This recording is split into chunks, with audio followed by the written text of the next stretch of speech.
Hello friends, good morning. अब तक अपन ने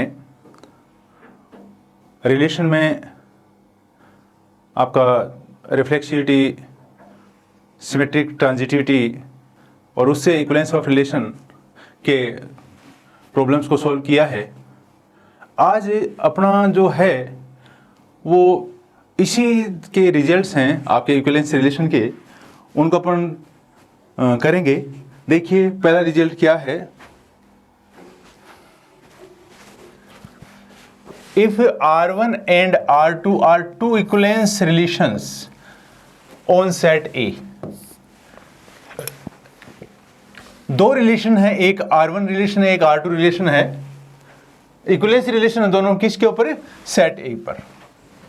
then R1 intersection R2 is also an equivalence relation on set A। ये दोनों तो है आपके गिवन है और ये आपको प्रूव करना है कि ये रिलेशन इस सेट के ऊपर इक्विवेलेंस रिलेशन है। तो पहली बात तो इक्विवेलेंस रिलेशन तो आगे की बात है, पहले अपन ये प्रूव करेंगे कि ये रिलेशन है। तो क्या करेंगे देखो,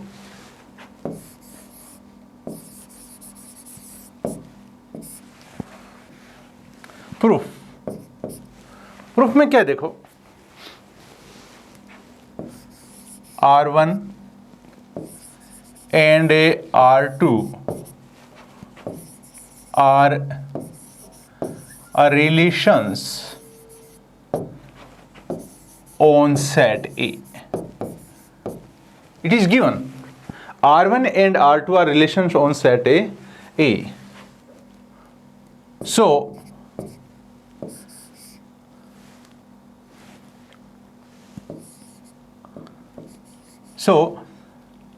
R1 is subset of A cross A and R2 is also subset of A cross A. By definition R1 एक रिलेशन है सेट A में, तो इसका मतलब ये हो गया कि R1 है वो A क्रॉस A का सबसेट है। ये डेफिनेशन आपको दी हुई है।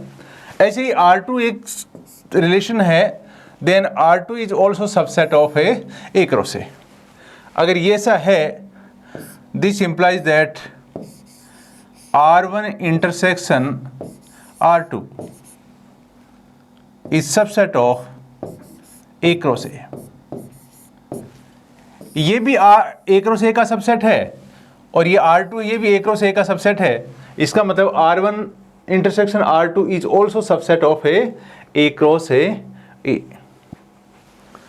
सो ये सबसेट है A क्रॉस A का, it means this is relation on set A। So R1 intersection R2 is a relation on set A। तो आपने इसको रिलेशन तो प्रूव कर दिया। नेक्स्ट, सॉरी, अब इसमें देखिए इक्विवेलेंस रिलेशन प्रूव करने के लिए आप सबसे पहले क्या प्रूव करोगे? रिफ्लेक्सिविटी, मतलब रिफ्लेक्सिव रिलेशन। रिफ्लेक्सिव रिलेशन कैसे प्रूव करोगे? Let A be an arbitrary element of A। ये कोई एलिमेंट A है, ये इस सेट A का कोई भी आर्बिट्रेरी एलिमेंट है। Then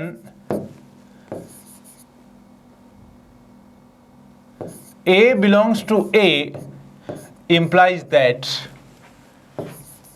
AA belongs to R1. AA belongs to R1. Why? वो इसलिए कि आपको पता है कि R1 रिलेशन है वो इक्विवेलेंस रिलेशन है सेट ए में, तो सेट ए का हर एक एलिमेंट खुद से रिलेट होगा and A belongs to R2। R2 भी सेट ए में इक्विवेलेंस रिलेशन है, इसलिए इसका भी हर एक एलिमेंट खुद से रिलेट होगा।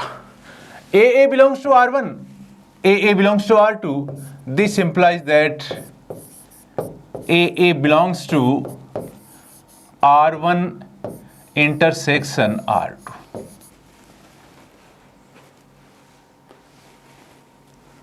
ये हो गया। इसका मतलब ये हो गया कि ए है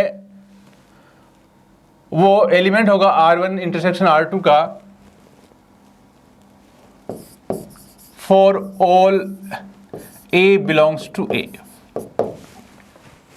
तो इसका मतलब ये हो गया कि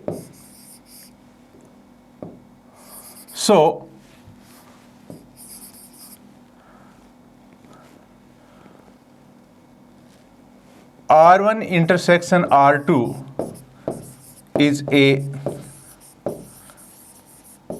reflexive relation।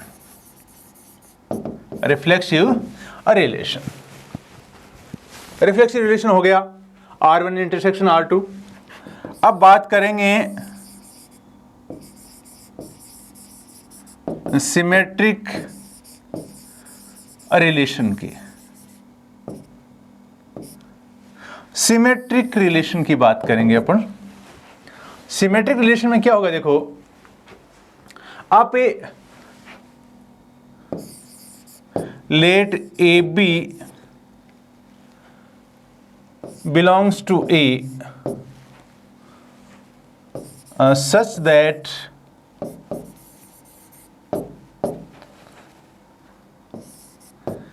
AB belongs to R1 intersection R2। आपने दो एलिमेंट माने इस सेट ए के, और ये इस तरीके से डिफाइन है कि A B belongs to R1 intersection R2। अब अपने को प्रूव क्या करना है, ए बी का रिलेशन है, अपने को बी ए का रिलेशन प्रूव करना है। This implies that then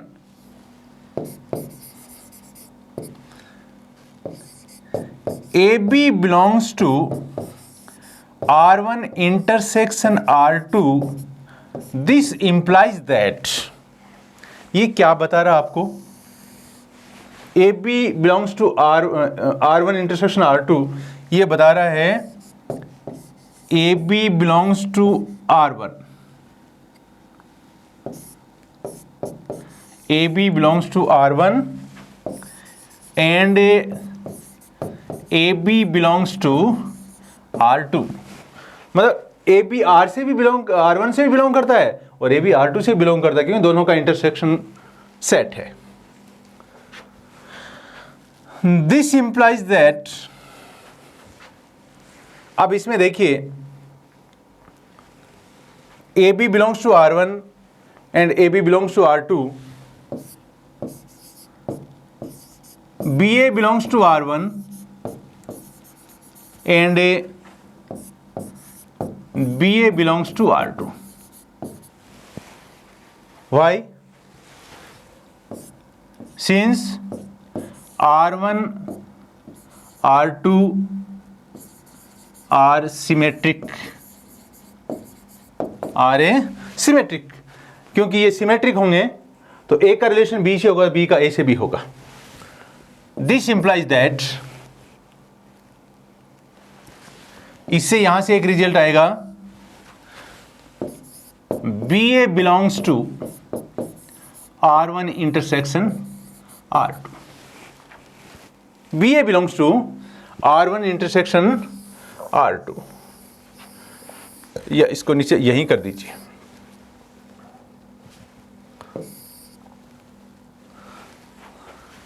this implies that, या ये तो हो गया,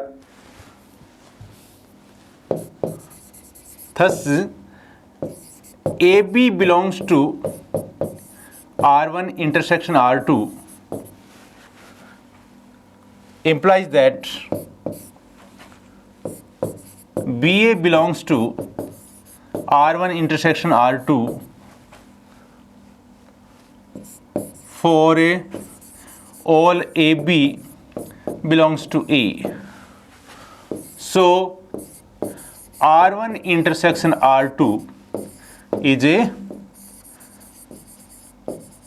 symmetric relation.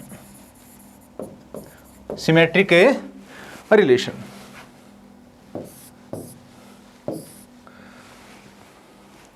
अब देखो आप इसमें आगे रिफ्लेक्सिव भी हो गया, सिमेट्रिक भी हो गया। अब ये आपको प्रूव करना है ट्रांजिटिव। ट्रांजिटिव प्रूव करने के लिए क्या करेंगे आप? Let A B and C belongs to A such that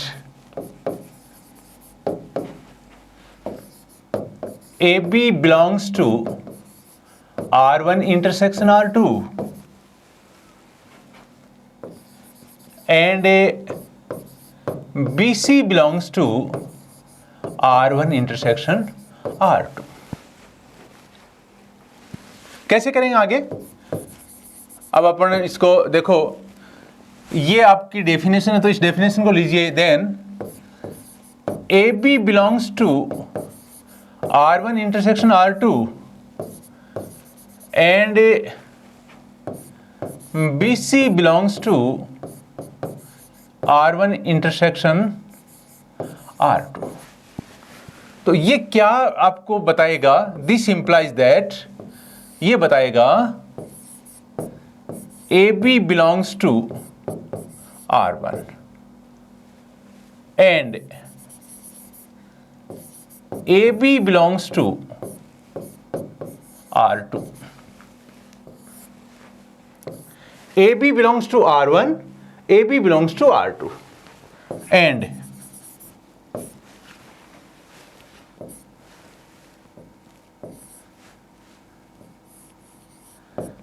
BC belongs to R1 and BC belongs to R2। BC belongs to R2, इससे BC belongs to R1, BC belongs to R2। This implies that, मैं ये ले रहा हूं, AB belongs to R1 and BC belongs to R1 and BC belongs to R1। Next, AB belongs to R2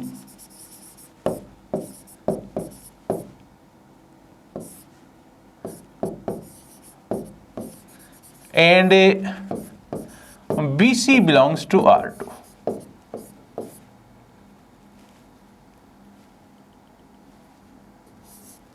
BC belongs to R2। चलिए आगे। अब इससे एक कंक्लूजन निकलेगा और इससे दूसरा कंक्लूजन निकलेगा। आपको ये पता है कि R1 है वो ट्रांजिटिव है और आपको ये भी पता है कि R2 is also transitive. Then AC belongs to R1 and AC belongs to R2।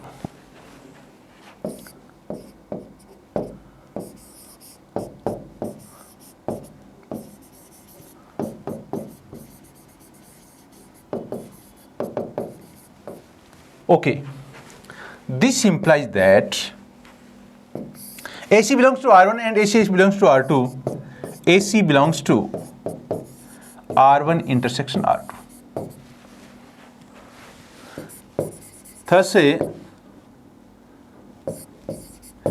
AB belongs to R1 intersection R2 and BC belongs to R1 intersection R2. This implies that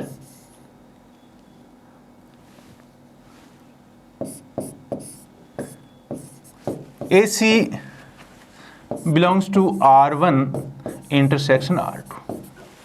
ये हो गया। और ये किसकी डेफिनेशन है? ये transitive की definition है।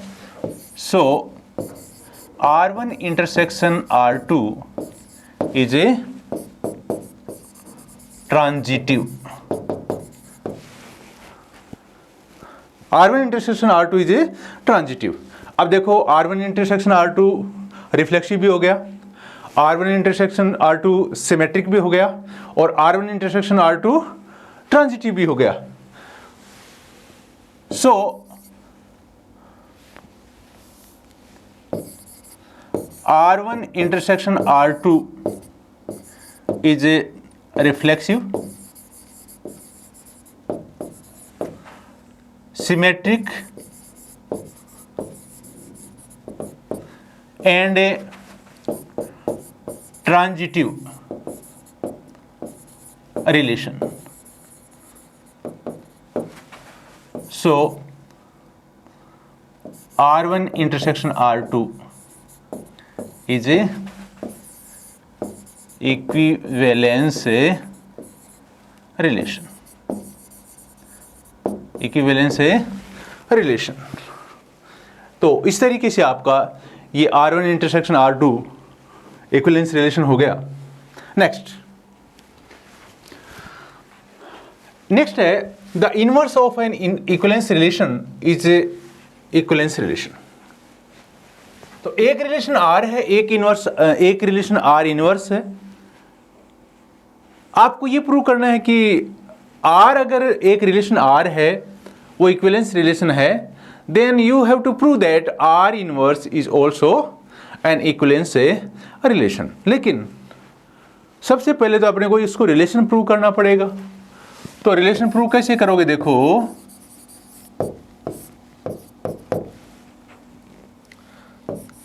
R is a relation on set A. It is given. It is a given. Then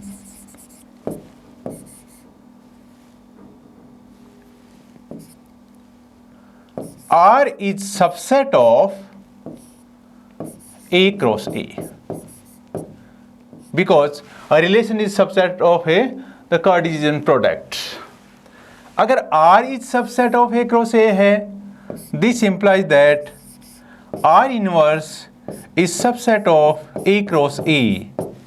This implies that R inverse is a relation, क्योंकि A क्रॉस A के सारे सबसेट्स हैं, वो रिलेशन होंगे। इसमें एक सबसेट आपका R इनवर्स भी है, ये भी रिलेशन होगा।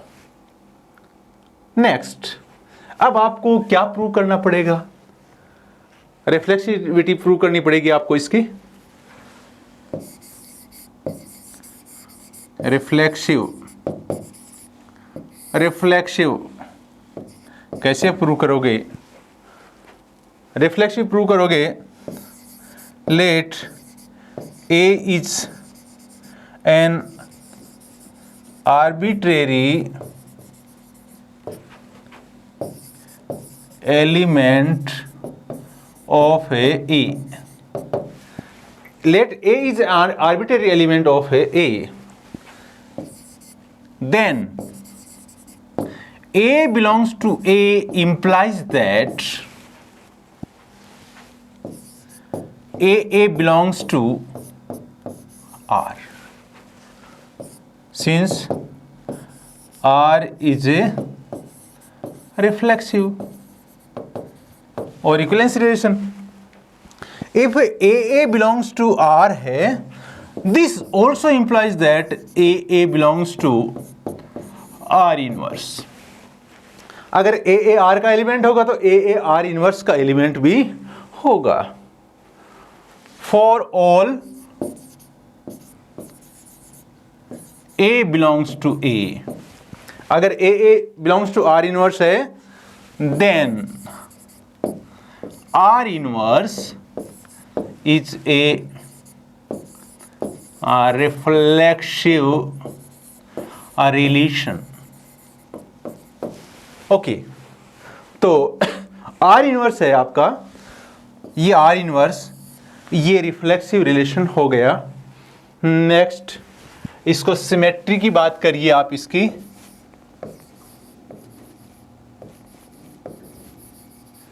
सिमेट्रिक, सिमेट्रिक करने के लिए आप क्या करेंगे, देखो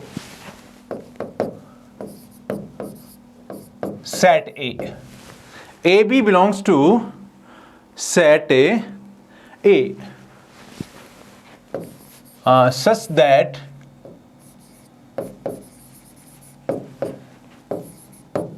AB belongs to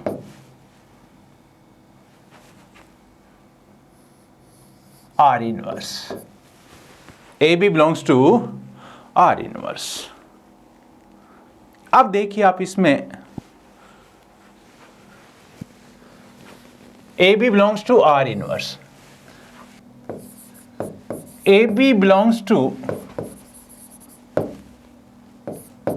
R inverse implies that BA belongs to R. अगर AB belongs to R inverse है, आपने ये माना है, then BA belongs to R. Why? By definition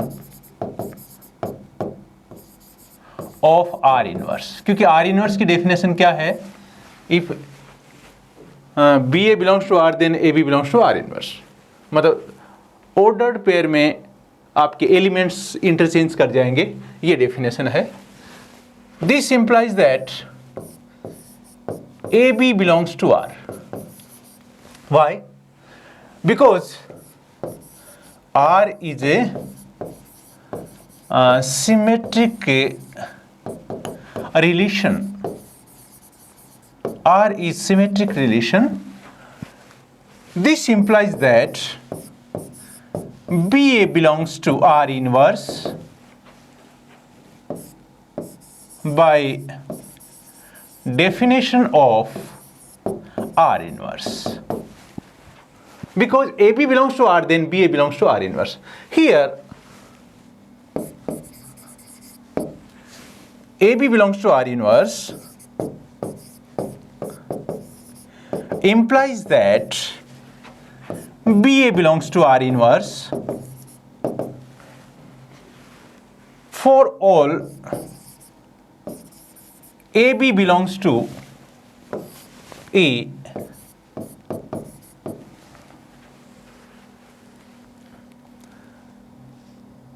then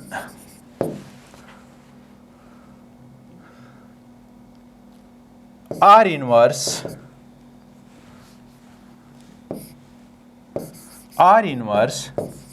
is a symmetric relation. R inverse is a symmetric relation. Next, transitive relation.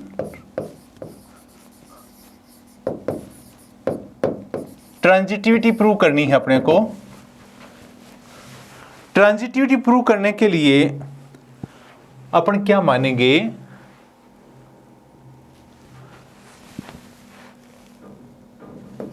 A B C belongs to A such that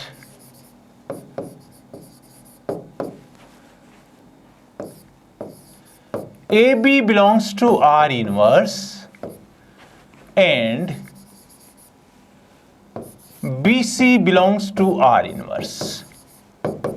AB belongs to R inverse and BC belongs to are inverse. अब अपन ये prove कर दें कि ए सी belongs to R inverse. ए का relation B से, B का सी से, ए का डायरेक्ट सी से रिलेशन अगर आप प्रूव कर दो, then the relation is a transitive. Then A B belongs to R inverse and BC belongs to R inverse implies that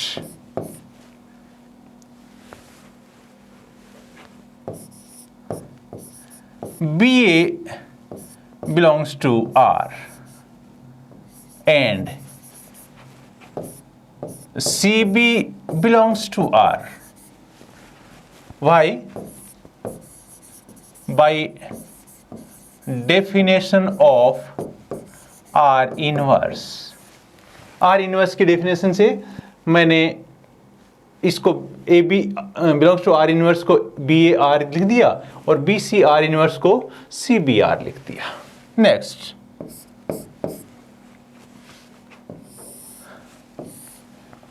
मैं ऐसा भी लिख सकता हूं, पहले उसको लिख दूं, C B belongs to R and BA belongs to R. This implies that CB belongs to R and BA belongs to R. R कैसा रिलेशन है? इक्विवेलेंस रिलेशन है, इसलिए ट्रांजिटिव भी होगा। तो ट्रांजिटिव रिलेशन होगा, then CA belongs to R.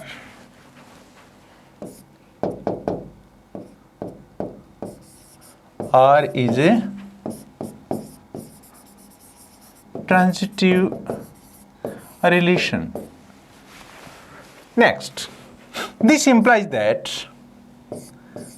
AC belongs to R inverse by definition of R inverse. ये देखो क्या आ गया, AC belongs to R inverse आ गया। thus AB belongs to R inverse and BC belongs to R inverse implies that AC belongs to R inverse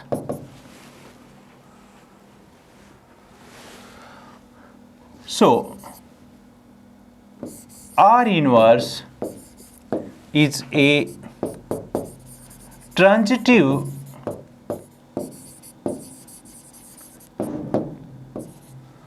relation. R inverse is a reflexive, prove कर दिया आपने। R inverse is a symmetric, prove कर दिया आपने। Transitive, so R inverse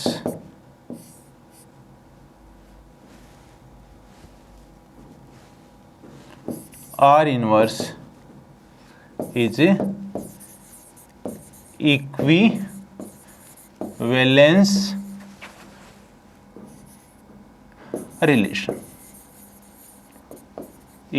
relation. तो ये आपकी जो रिजल्ट्स, इंपॉर्टेंट रिजल्ट्स हैं वो हैं। थैंक यू, खुश रहिए, मेहनत करिए। Thank you.